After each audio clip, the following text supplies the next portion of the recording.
Today I have my Merlin G tuned, the quote-unquote educational model, because they put these numbers on the frets. No, they're not upside down. They do that so that you can see it if you're the one playing it. Now, the thing I love about these is that they chose to go with the lower register, the G that's below the standard D tuning of all the stick dulcimers that are in D tuning that I've heard, at least. So they're down this G, but what they did was they put an octave at the top.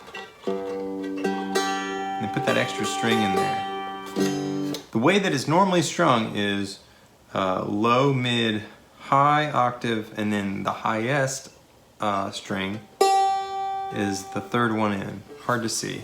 Boom.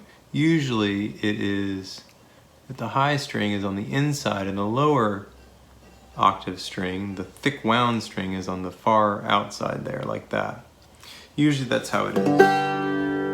But I didn't like that, because when I was finger picking, I would always get the thick string first and the high string would be left to sort of not actually ring. A lot of the times I'd miss it or whatever.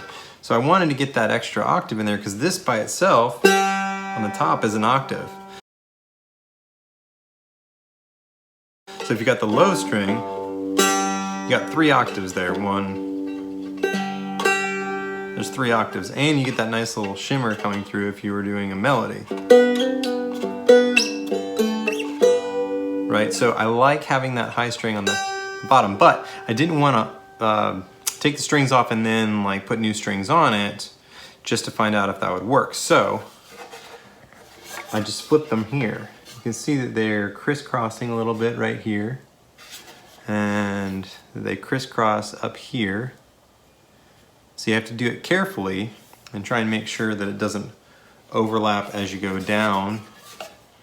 It can get a little bit confused, but basically what I did was I started up here and I flipped it so that they would be in 2 different notches on the 0 fret, and then I flipped it back here and tried to make sure that these were aligned. That was just by loosening the string tension and putting them where they needed to be, and then tightening it back up to see if that would work, and it does. So I recommend it. When I restring it later on, I will definitely string it this way, because it does not affect the intonation. It doesn't affect the way that the tension on the neck works, because these really don't have to worry about that. So if I were them, I would have done it this way in the first place. I'm not sure what their decision was for not doing it that way, but the bridge is designed for it. So you're all good there. Give it a shot. Leave a comment to say if you enjoyed it or not, or if you had questions about it. Would love to know what people think. Thanks.